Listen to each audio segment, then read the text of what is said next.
Shri Guru Charana Padma Kevala Bhakati Satma Vandamoi Savadana Mate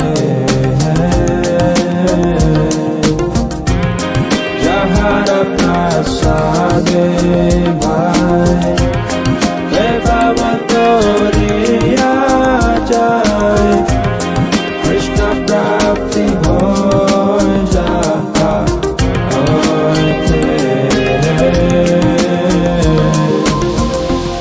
The lotus feet of our spiritual master are the only way by which we can attain pure devotional service. I bow to his lotus feet with great awe and reverence.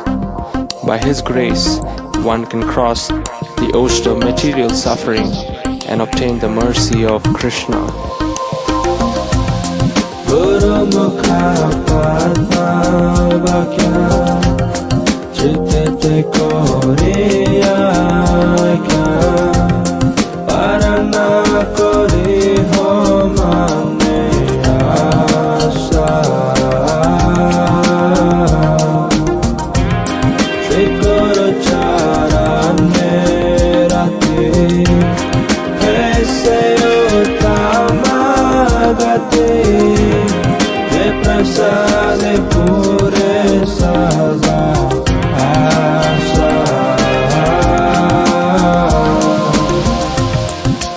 My only wish is to have my consciousness purified by the words emanating from his lotus mouth. Attachment to his lotus feet is the perfection that fulfills all desires.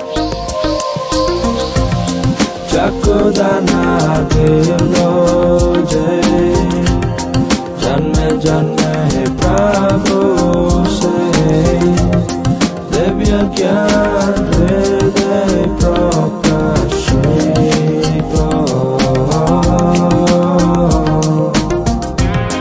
Prema Bhakti Jaha Hoite Avidya Vinasha Jate Vede Gai Jara Charito He opens my darkened eyes and fills my heart with transcendental knowledge. He is my Lord birth after birth. From him, ecstatic prema emanates. By him, ignorance is destroyed. The Vedic scriptures sing of his character. Shri Guru Karuna Sindhu Adhama Janara Bandhu Shri Guru Karuna Sindhu Adhama Janara Bandhu Lokena Lokera Jivana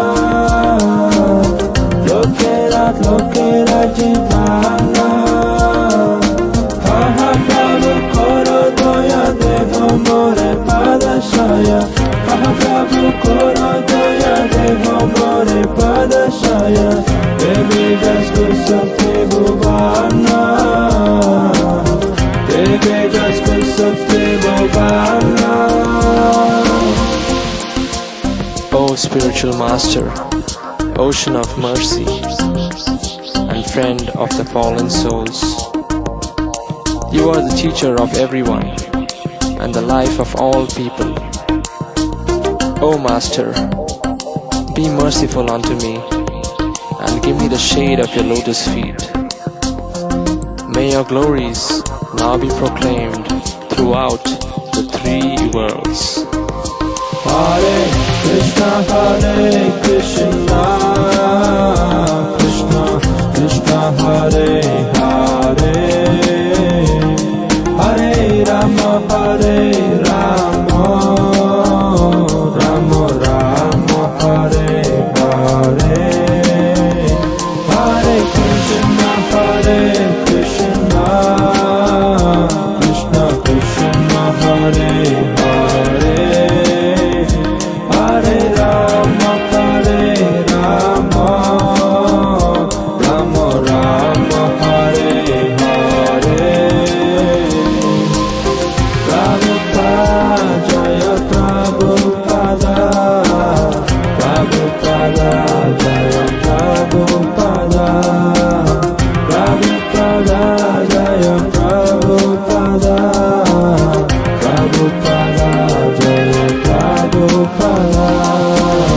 Prabhupada Jaya Prabhupada Prabhupada Jaya Prabhupada Prabhupada Jaya Prabhupada Prabhupada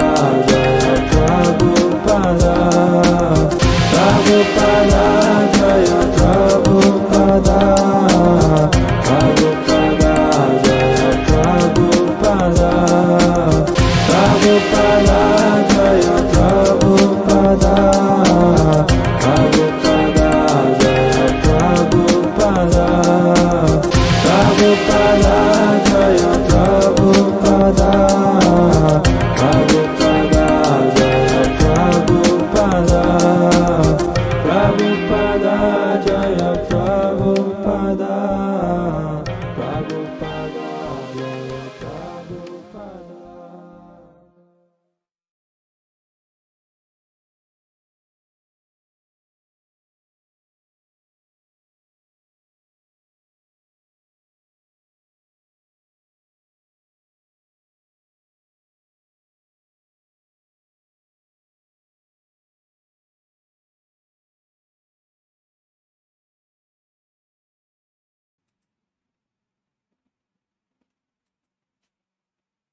नमो विष्णुपादाय कृष्णप्रेष्ठाय भूतले श्रीमते भक्तिवेदांत स्वामिन इति नामिने नमस्ते सारस्वते देवे गौरवाणी प्रचारिणे निर्विशेषा शून्यवादी पाश्चात्य देश तारिणे जय श्री कृष्ण चैतन्य प्रभु नित्यानंद श्री अद्वैत गदाधर श्रीवासादि गौर भक्त वृंदा हरे Krishna Krishna Krishna Hare Hare Hare Ram Ram Ram Hare Hare.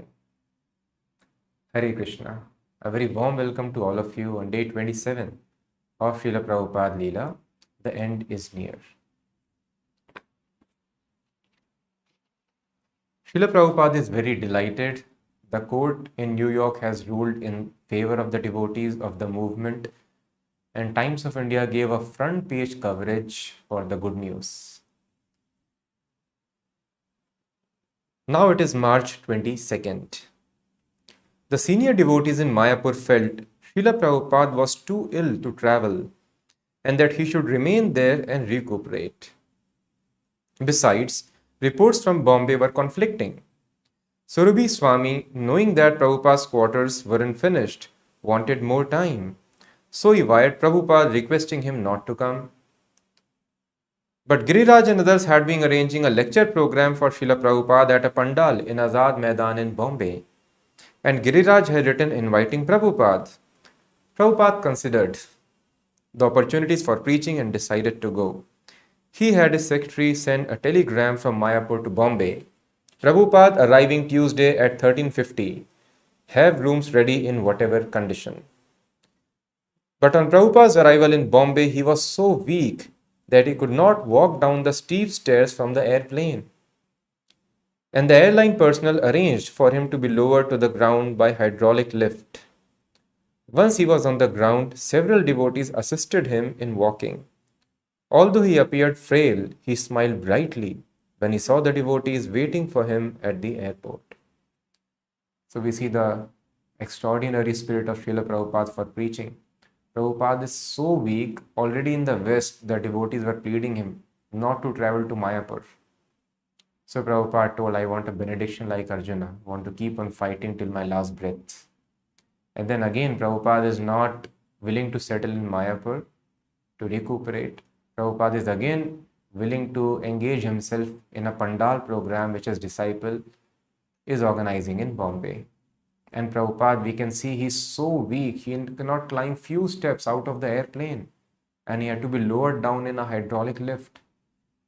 So it is just unimaginable. A person cannot even take few steps down. And he's willing to travel to another place far off to other end of the country. And he's willing to go and speak for a big, huge program. As Srila Prabhupada entered his beautiful quarters at Hare Krishna land, he remarked that no one could outdo Surabhi Swami. He was, as we have been reading, in charge of the construction. Prabhupada spoke, I think I haven't such a place to live anywhere else in the world. Los Angeles and New York are big, big cities, and London, Paris, but nobody can present such a luxurious royal palace. Prabhupada was very delighted, not for his personal interest that he wanted a palace to live, but by seeing the sincerity, how his disciple has been so careful to give the best opportunity to his spiritual master who is representative of God. So he should be served as God. Seeing how the one large room was arranged to facilitate his different activities, Srila Prabhupada said, this is like my room at the Radha Damodar temple. In one corner I am writing, in another corner I am sitting, and in another corner I am taking prasadam. The comparison was odd. So here Prabhupada has been offered a palatial complex on top of a very nice five-star hotel kind of atmosphere. But here Prabhupada is telling this giving me the feeling of my Radha Damodar rooms. And disciples could not comprehend the comparison because Radha Damodar is such a humble dwelling. That was the beginning of movement when Prabhupada was having no money, somehow he was managing. And if you have seen the rooms now, it is very nicely, the interiors are at least painted.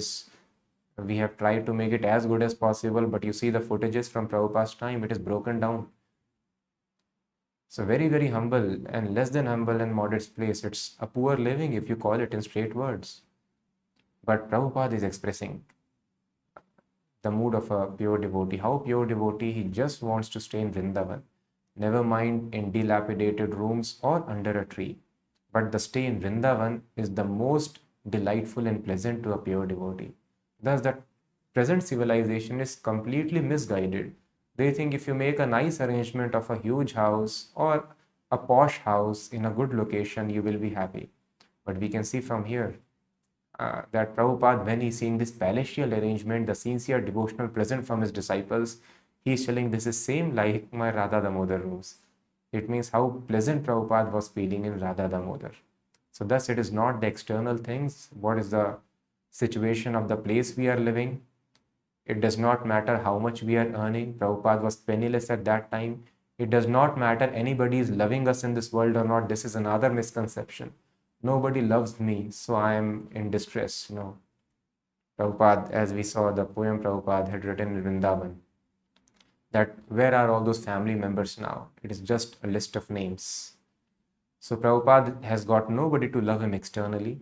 Prabhupada is having a very poor dwelling. Prabhupada is having no money with him. And an old man, he's living there, but he's completely delighted. And now in this palace, he's telling, oh, this is just like my that place, other place. So we have to understand it is the consciousness which matters. Krishna consciousness makes a person happy and not the external arrangements. So Prabhupada wanted to drive home this very important point using this simile. Srila Prabhupada discussed with several of his disciples and Dr. Sharma about his daily routine in Bombay. And Prabhupada, because he was very weak, he explained that I will come down for darshan, be there for some time, but please do not let me meet any people because they come and ask, how are you feeling? And everybody knows I am not feeling good, but they will take half an hour. So I have no time, I have to write books. So even in such a state, Prabhupada is always thinking about his work of translating the books. So he expressed, if anybody is willing to see me, they can come down at the darshan time in the temple. When I go to have darshan, then they can see me. But everybody comes and takes half an hour. When will I do my work? So please limit my meetings with people. And Prabhupada, for the first time, even though Prabhupada had a injured knee, as we understood, but still Prabhupada was traveling. But now the situation, we can understand, Prabhupada cancelled his morning walk, which Prabhupada, even though he was very weak, one time he collapsed at night in his room. Still the other morning he was out for a walk. But this time Prabhupada cancelled walks. Prabhupada was giving very few lectures, around 1 or 2 lectures in a week. So Prabhupada still, he maintained very strong spirit for translating the literatures. The days went by peacefully, with mild pleasant breezes always passing through Srila Prabhupada's room. His intelligence was always sharp and alert, even though body is failing, but intelligence was always sharp. And yet his health did not improve. Bhavanand Goswami had come from Mayapur and had been intimately serving Srila Prabhupada. So Prabhupada agreed. This Bhavanand Swami, he is the best person who can give me massage. And Prabhupada told these two things are keeping me alive. So this morning walk Prabhupada was telling and massage. So now morning walk is also out of question. Massage is the only source of health for Prabhupada. And this disciple is very good in giving massage. But Prabhupada relieves him. You please go. Why? For preaching requirement. There were preaching responsibilities in Mayapur. So Prabhupada told it's all right. This body is not so important as the preaching work. So you please go. Don't care about it. You go and preach. That is more important. So Prabhupada relieved his assistant and sent him to Mayapur for preaching. Srila Prabhupada said there was no doubt that Bhavanand was the best at giving massage and taking personal care of his spiritual master, but the personal servant's duties were not as important as preaching. So we can just see the strong soldier spirit of Prabhupada for preaching work. Srila Prabhupada would repeatedly mention that the ISKCON leader should prepare to carry on without his direct management. One day he was recalling some of the incidents of his first year in New York City, when suddenly he began speaking of the future. Don't spoil it, he said. Now it is up to you, my senior men. I can part away from you, my health is not good. I am old man. It is not surprising.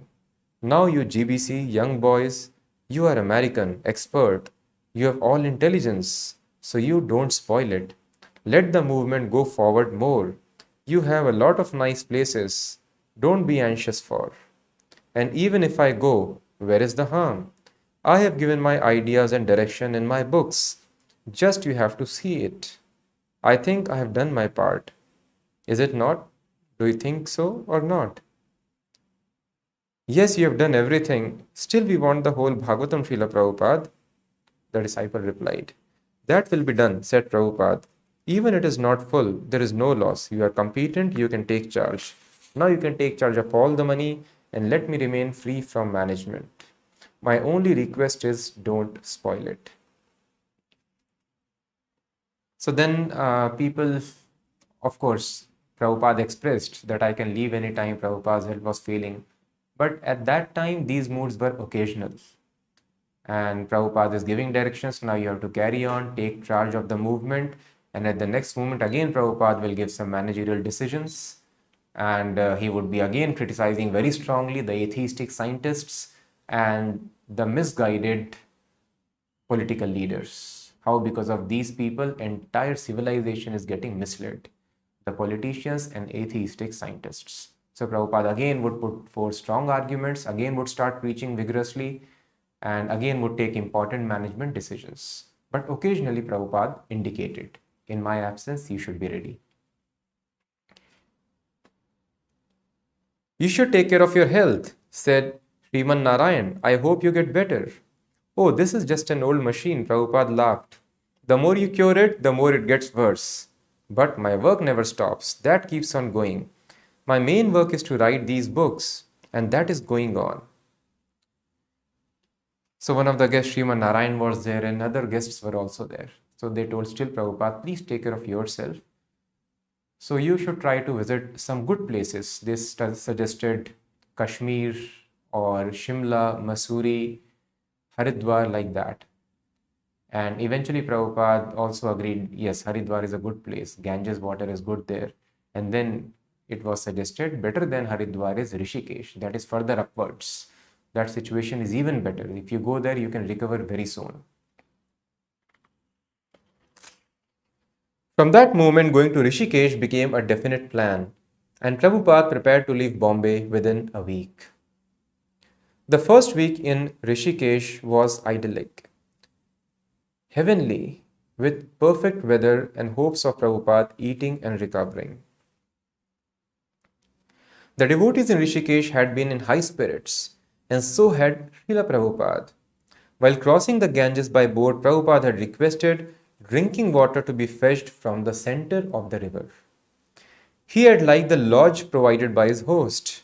and he had even gone into the kitchen to show his disciples how to cook.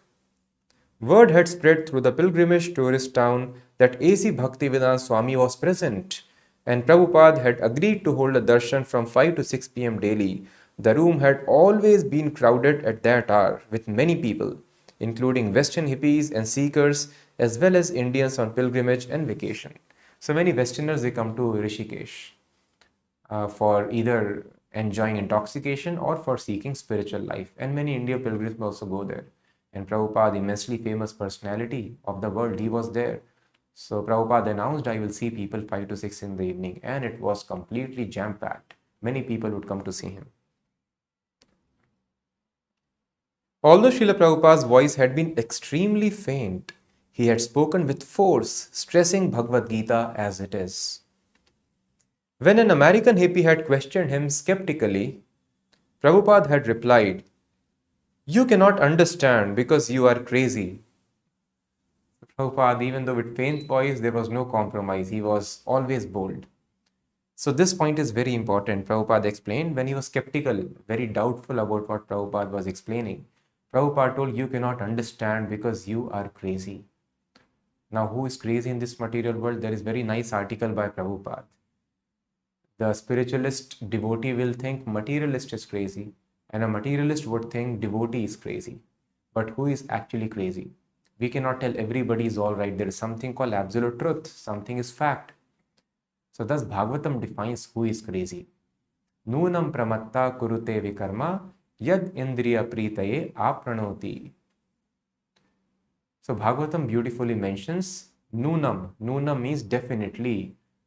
Pramatta. Matta means madman. Pramatta means completely madman. Definitely Bhagavatam, the cream of all the Vedic literatures, Vidya Bhagavatavadhi. The culmination of knowledge is Bhagavatam. If a person has understood Bhagavatam, then purpose of entire education system is served. Just like if a person understands the graduation subjects, then he need not attend anything else. His entire education is successful. So one who can understand Bhagavatam, purpose of A, B, C, D, all arithmetic, trigonometry, history, geography, politics, all the affairs, the purpose is solved.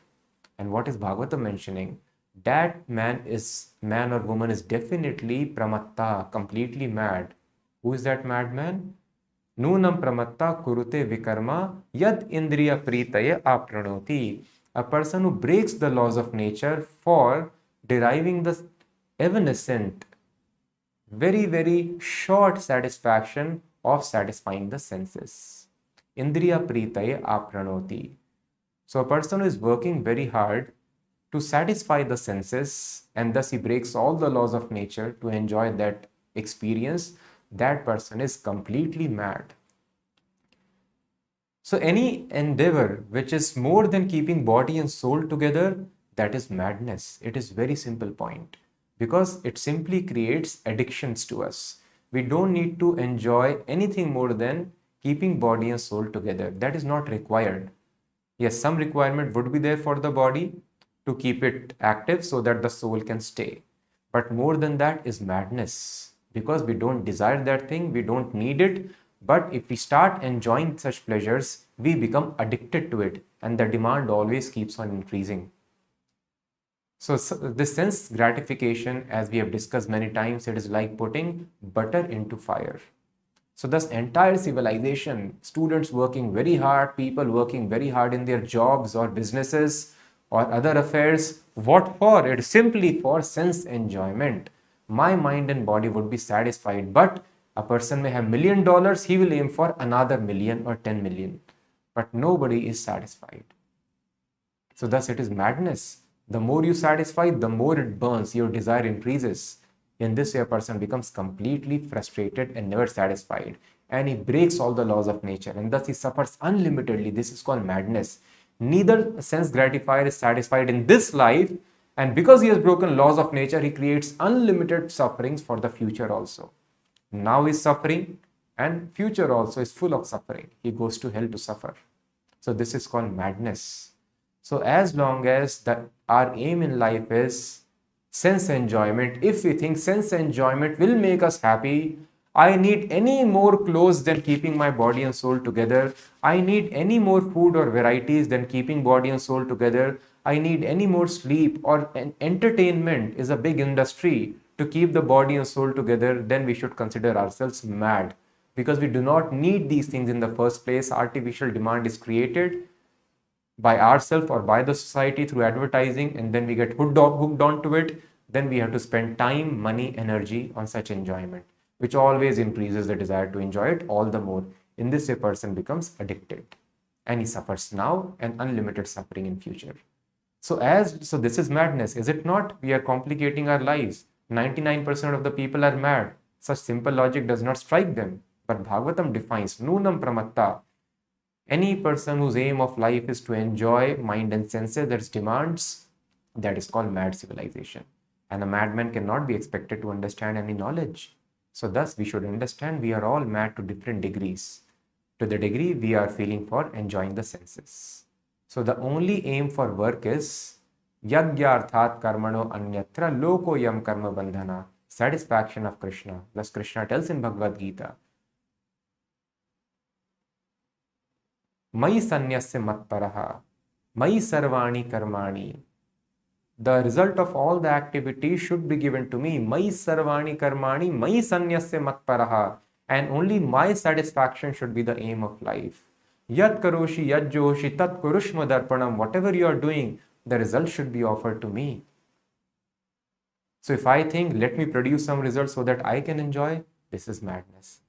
Such an endeavor always complicates our life. So as long as such madness or desire is present to us, to the degree it is present in us, to that proportion we are mad. And thus we should not worry if we are not able to understand spiritual concepts. We have to wait patiently for these desires, mad desires, to go away. Thus, before giving any instruction in Nectar of Instruction, for a neophyte devotee, Rupa Goswami mentions what is the first qualification, that is Vacho Vegam Manasa Krodha Vegam, Jivva Vegam Udaropastha Vegam. Vachaha Vegam, we have tendency to talk. We want to keep talking on and on. We should not talk unless we are chanting Krishna's name or preaching Krishna consciousness.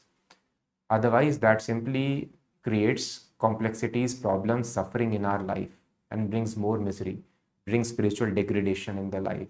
So first of all, control the urge to talk. Then Vacho Vegam, Manasa Vegam, the urge of mind. Mind has so many thoughts, we cannot control it. It should be controlled. Jivva Vegam, the Vega, force to taste varieties of dishes, should be controlled. Krodha Vegam, anger, should be controlled. So like this, all the 6 Vegas of the body should be controlled.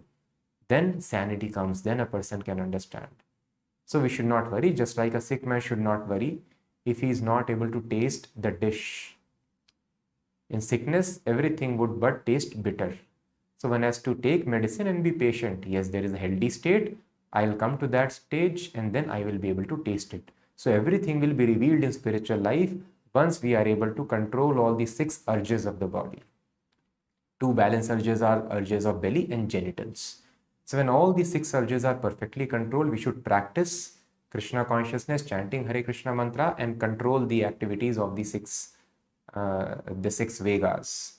And then when all the Vegas are controlled, when a person is not elated on material success, he is not depressed in material failure, then spiritual knowledge can be understood. Till then, we have to be patient and follow the sadhana seva very, very regularly with rigid vows.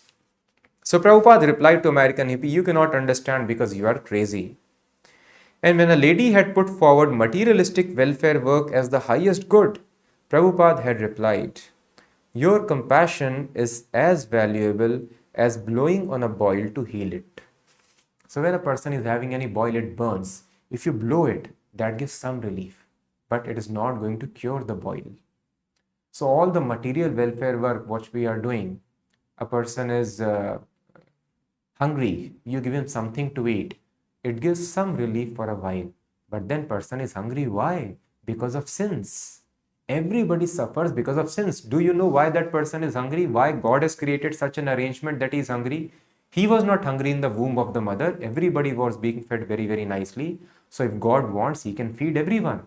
And God loves everybody because we are all part and parcel of God. Why somebody is suffering? Because he has broken laws of nature. You can make very nice safety systems in your car. Still accidents will happen. Why? Because we are killing animals, giving trouble to their bodies. So trouble will come to our bodies also. So the helper is in ignorance, one being helped is in ignorance, and all the suffering is because of ignorance. So unless we give knowledge, these all other efforts, materialistic efforts, are like blowing to the person's boil. No significant, no significant use. Boils will keep on happening unless you educate the person how to keep himself uncontaminated. So thus Prabhupada was, even though health was failing, he was very strong in his consciousness, reasoning and intelligence. So thus I request all of you also, if you are engaged in any kind of welfare work is good because body and soul have to be maintained together. But there are many people doing it, and these things are done as per the laws of nature. Nature finds an instrument, a person who is willing to render good service, then such a person is engaged in such materialistic work that nature will take care. But the real work is to give spiritual knowledge to people. And by giving spiritual knowledge, person can solve his own and others' problems for all, once and for all. So thus this book distribution, spreading this knowledge is the most important welfare work by which permanent happiness and eternity can be achieved.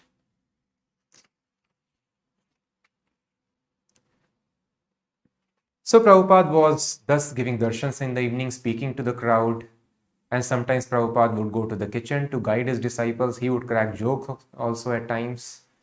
And everyone was expecting that Prabhupada would recover very soon. But on the evening of May 15, Srila Prabhupada could neither sleep nor work at his dictation. The storm, a harbinger of the monsoon season, knocked out all electric power in Rishikesh. Since the fans were not running and the window shutters had to be closed because of the wind, the room became very hot. At 5 in the morning, Srila Prabhupada called for Tamal Krishna Goswami and said he was feeling weak. Tamal Krishna massaged Prabhupada for an hour. Even at dawn, the wind did not let up, and the sand was blowing. The storm and power failure continued the next night. Tamal Krishna asked Prabhupada about the swelling in his hands and feet, and Prabhupada replied, annoyed, why you are bothering? It is my body and I am not disturbed. Please consider how everything may be turned over to the GBC so that in my absence everything will go on. He added, because it was, although first Prabhupada rejected, that why you are bothering? I am not bothered by swelling in my limbs. But from material point of view, it is not good, Prabhupada explained. So consider how everything may be turned over to the GBC so that in my absence everything will go on. You may make a will and I will sign it. He was talking definitely about things that before he had only alluded to. Suddenly at 1:30 a.m., Prabhupada rang his bell. And Tamal Krishna and Shirchur Gopinath responded. From beneath his mosquito net, he said, as I was telling you, the symptoms are not good. I want to leave immediately for Vrindavan. The end is near. If it was time for me to pass away, he said, then let it be in Vrindavan. Since he wanted to leave immediately, the devotee stayed up all night packing and preparing to leave. Train reservations were not available, however, so they decided to go by a car.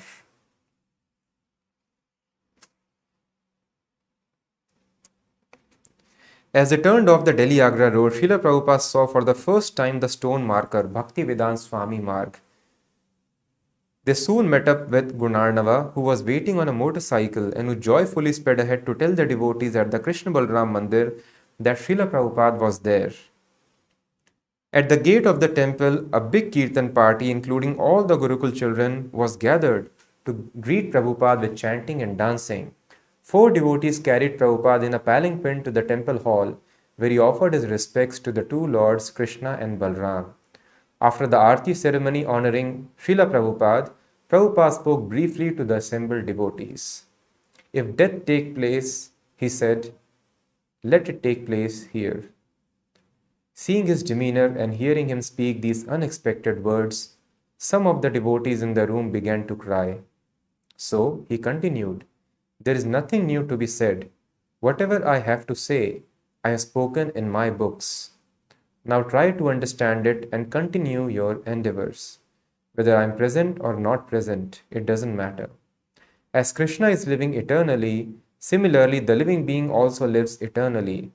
But kirti yasya sa jivati. One who has done service to Lord lives forever. So you have been taught to serve Krishna. So with Krishna, our life is eternal. The temporary disappearance of this body, it doesn't matter. The body is meant for disappearance. So live forever by serving Krishna. After one day in Vrindavan, Srila Prabhupada wrote, I was staying in Rishikesh hoping to improve my health, but instead, I have become a little weaker. Now I have come back to my home Vrindavan. If anything should go wrong, at least I will be here in Vrindavan. Srila Prabhupada called for Tamal Krishna Goswami. There are two things, he said, trying to survive and prepare for death. It is better to plan for the worse. Arrange to always have 3 or 4 men with me, have kirtan and read Bhagavatam all the time. Now I am trying to take little food. Parikshit Maharaj would not even take water. Seeing Srila Prabhupada's mood, Tamal Krishna mentioned the need for a will, and Prabhupada agreed. Then Prabhupada, because the situation was critical, Prabhupada had now very explicitly mentioned about his departure, which he was very indirect before. So Tamal Krishna Maharaj suggested it is time to have a will, and thus Prabhupada told, let all the GBC be here. Tamal Krishna Maharaj asked again, Prabhupada, you mean all the GBC members all across the world? Prabhupada told yes, because it was a costly affair and many responsibilities they were handling, but it was needed. So Tamal Krishna Maharaj immediately wrote, and all the GBC members, as soon as they could, they arrived in Vrindavan. And then they met with Prabhupada, and a small body, even among the GBCs, were selected. And they were told to approach Prabhupada to discuss the matters of his will and other important things. So Srila Prabhupada was asked the very important question. So Prabhupada, Saswarup Das Goswami, who was asked to represent the GBC, even among the select team, he asked Srila Prabhupada. He was very embarrassed because he has to talk about when Prabhupada is no longer with them. But nevertheless, it was important so that there is no confusion in future. So he asked Prabhupada, what will happen to the initiations in future? This happened on May 28th, 1977. What will happen to the initiations in future, first and second, particularly when you are no longer with us? So initiation is the beginning of one's spiritual life. It is a formal acceptance of spiritual master as a disciple decides, I am completely surrendered. He develops strong faith. First of all, disciple is recommended to hear at least for a year, it is told. Of course, some devotees are very inspired. They take in few months also. But the general process is at least for a year, you hear. And then when you understand the spiritual master is bona fide, and the spiritual master also sees that the disciple is sincere, and the disciple understands, now whatever spiritual master tells me, I am willing to do it. He is completely surrendered. Complete surrenderance to Lord Krishna is the crux of Bhagavad Gita. Now do not maintain your independence. You are suffering because of your independence. Just like a child needs knowledge. What is good for me? If a child plans his own future, he would be eating so many other nonsense things. He would eat mud only entire day. Or he would not go to school and would spoil himself. It meets an accident on a road, or somebody can kidnap him, but he tries to adhere to the instructions of the parents and he is thus saved and makes a good future. In a similar fashion, we conditioned souls need to very strictly follow the instructions of God in complete surrenderance. As soon as we completely surrender to Krishna, from that moment onwards, all the karmas are burnt. And spiritual master comes as Krishna's representative to accept the surrenderance and impart the instructions which Lord Krishna gives for our benefit. So when the disciple agrees, now no more independence.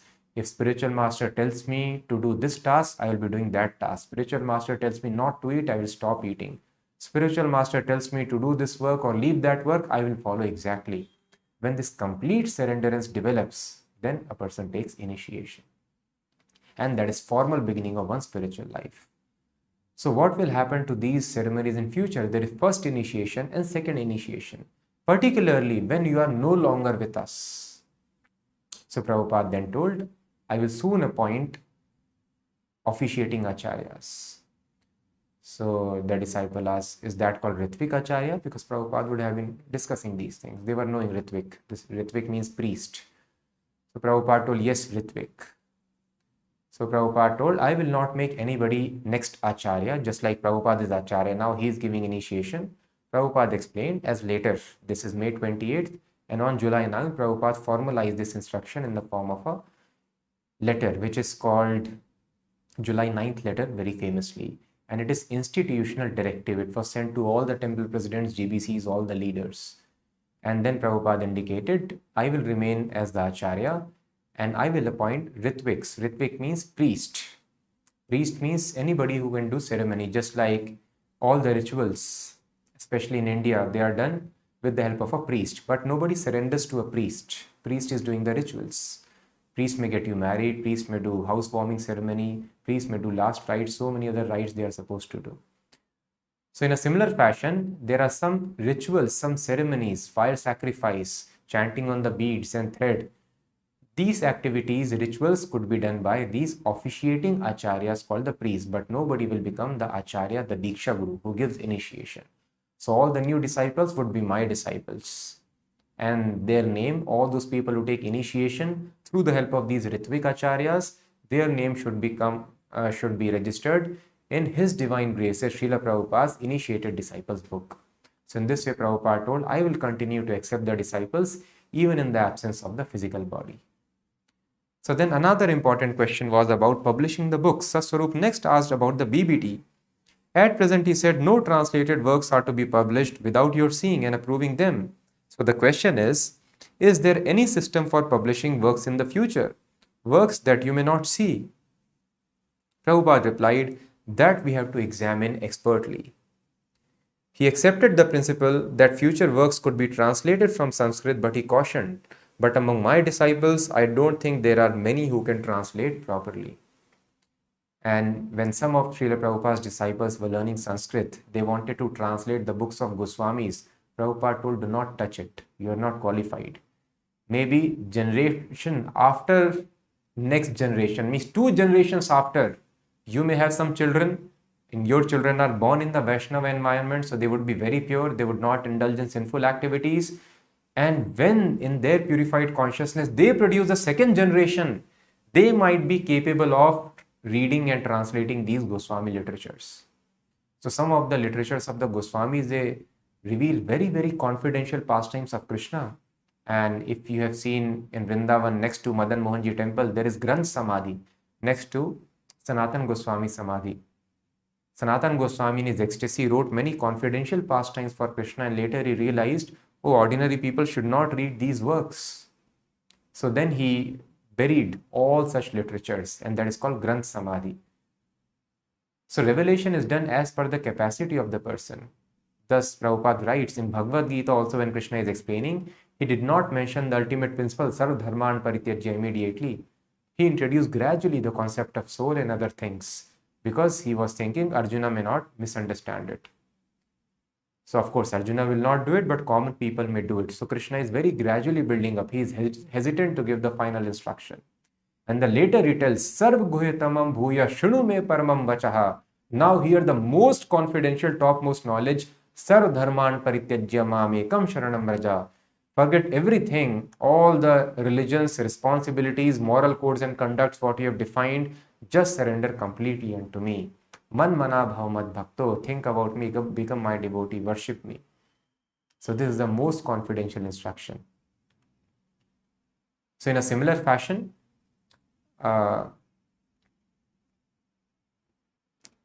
just like Krishna is hesitant, he cannot give the instructions immediately. But the crux of Bhagavad Gita is that, yes, a person should surrender.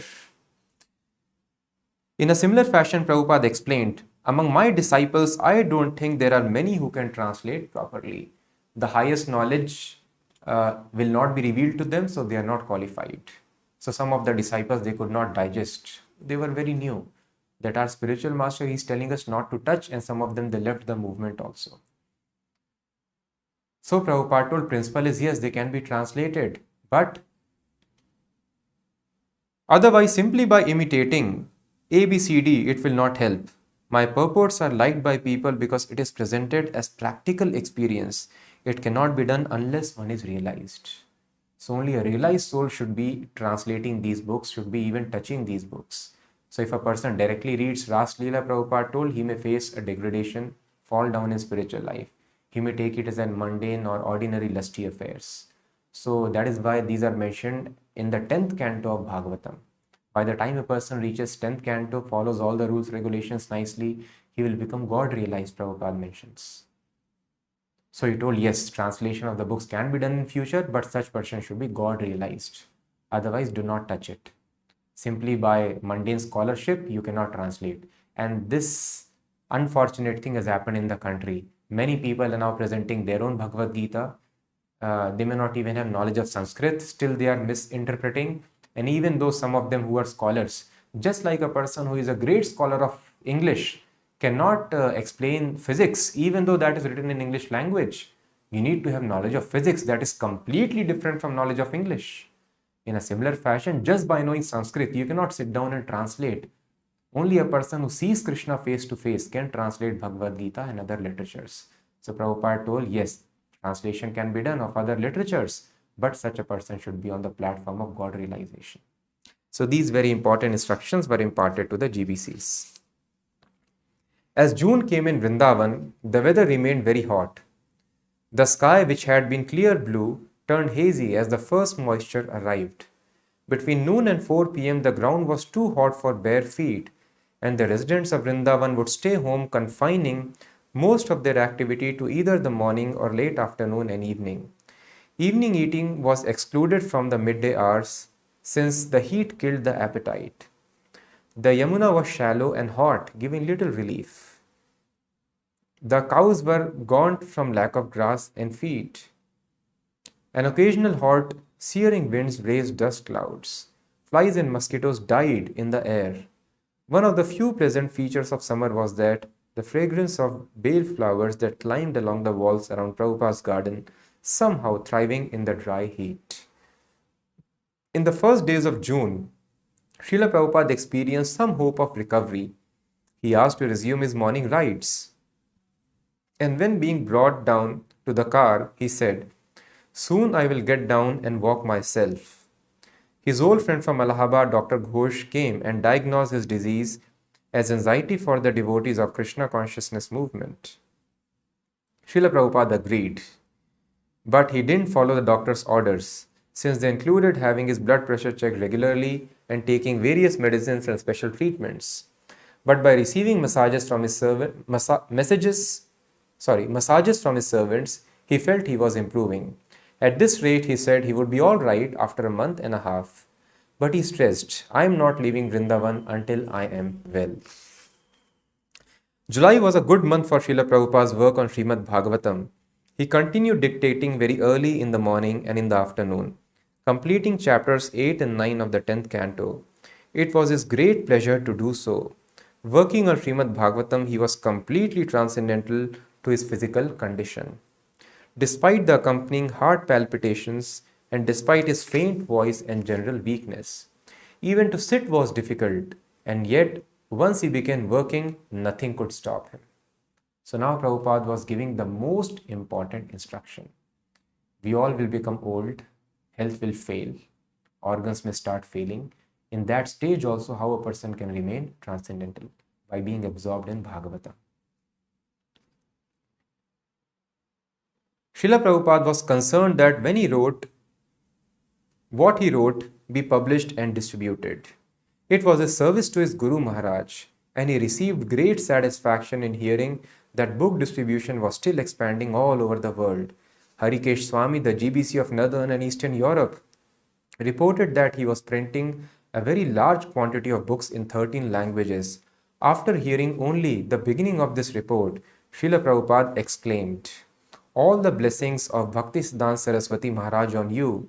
You are the most important grandson of Bhaktisiddhanta Saraswati. Go on doing like this." So Prabhupada never spoke such statements. You are the most important grandson. Prabhupada's son and his disciples were grandsons.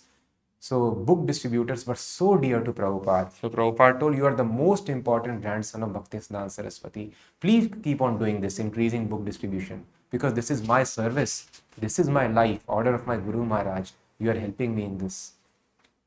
In a similar mood, Srila Prabhupada pushed his GBC secretary for India, Gopal Krishna, to produce Hindi books faster and in greater quantities. Whenever Gopal Krishna came to visit Srila Prabhupada without a new publication, Prabhupada would reprimand him for his slowness. Gopal Krishna therefore began a policy of visiting Prabhupada, because he would come without book. Prabhupada would always ask, where is book? So then he started visiting only when he had a new publication. He therefore began a policy of visiting Prabhupada only when he had a new book to present. In mid-July, when Gopal Krishna brought a copy of Srimad Bhagavatam, first canto part 2 in Hindi, Srila Prabhupada accepted it happily and said, twice now, unless he brings some book, he won't come, because every time I criticize him, where is the book, where is the book? So thus we can understand how Prabhupada's, even his final work was translating and distributing books. And Prabhupada would get pleased like anything when he heard of his book distribution. So this order stands true even now. So I request all of you that if you want to please Prabhupada, please try to distribute as many books as possible. Prabhupada wanted every respectable house should have a complete set of Srimad Bhagavatam and Chaitanya Charitamrita with them. And simply by such distribution of literatures, Krishna consciousness will increase automatically, because some souls are ready, qualified by virtue of past many lives. If they come in contact with such literature, their lives may change. And we get many such instances. Usually we have to preach so much to a person to advance in spiritual life. But sometimes we get a phone call, Prabhu, I want to take initiation. And they tell that how they met some devotee somewhere. They read the book, they could not understand. And then after some time, after a year or two, they again read the book. Then they understood, they started chanting. Some others understood immediately, and they finished all Prabhupada books. They started chanting 16 rounds and everything. It happens with, and some of you would have experienced how it has happened with you. So this is very important service. So I request, please try to distribute books. This is the best welfare activity. Actually, human life is only meant for welfare. This science people do not know. Only when we live for welfare work, we can be happy. And the best welfare work is distributing this transcendental knowledge. So we do not know how to become happy. So happiness is very simple. Simply make God happy. If God becomes happy, can anybody make us sad? No. People are having many workshops how to become happy. People are devising various ways and means, various psychological techniques, affirmations, gratitude, extude, Y-tude. No tudes or isms are going to make us happy. But simply if you make God happy, then we'll be happy. And how God can be happy? Your spiritual master is happy. Yasya prasadat bhagvat prasadu. So Prabhupada would be very happy when we help him in carrying out the order his Guru Maharaj gave him of distributing literatures. So please try to always, whenever there is opportunity, you want to give a gift to somebody, give Prabhupada books to them, especially big books Prabhupada told. Small books and magazines, Prabhupada had written small book, Easy Journey to Other Planets, Back to Godhead magazines were there. But small books get displaced. Big books, they stay for generations. So whenever there is chance of giving any present to anybody, have a stock, a carton of big books with you. Krishna book and Bhagavad Gita, Bhagavatam, Chaitanya Charitamrita, teachings of Lord Chaitanya, like that, and present it to others. And in your house or workplace, always have a display of all Bhagavatam sets or Chaitanya Charitamrita. Any new visitor to your place or your office, workplace will get inspired and they will take it. In this way, automatically, without your preaching, it will happen. So I request if you can please do it. And our bookstore is ready. We'll be launching it mostly tomorrow, hopefully. So at least if all of you can offer, at least for yourself, if you do not have yet, complete set of Bhagavatam, Chaitanya Charitamrita, that would be very, very nice. And try to distribute also to others. By this, Prabhupada would be pleased, Krishna would be pleased. And if God is pleased, then automatically everything is settled in our life. We would be happy. Toward the end of July, Prabhupada's health seemed to be worsening again. And again he mentioned that the end might come at any moment. Tamal Krishna had been acting as Srila Prabhupada's personal secretary for 6 continuous months. And he had become Prabhupada's eyes and ears and his spokesman, especially in dealing with ISKCON management. He had also become a personal confidant, assisting Srila Prabhupada in his transcendental moods. As a sincere servant, he now began suggesting a different remedy. Srila Prabhupada had recently been feeling and expressing intense devotion towards his disciples in their preaching. Taking this as a cue, Tamal Krishna suggested that if Prabhupada could travel to the West and be with his disciples there, he would find new life. But if I die, said Prabhupada, I want to do so in Vrindavan. Tamal Krishna replied that Srila Prabhupada should not think of dying.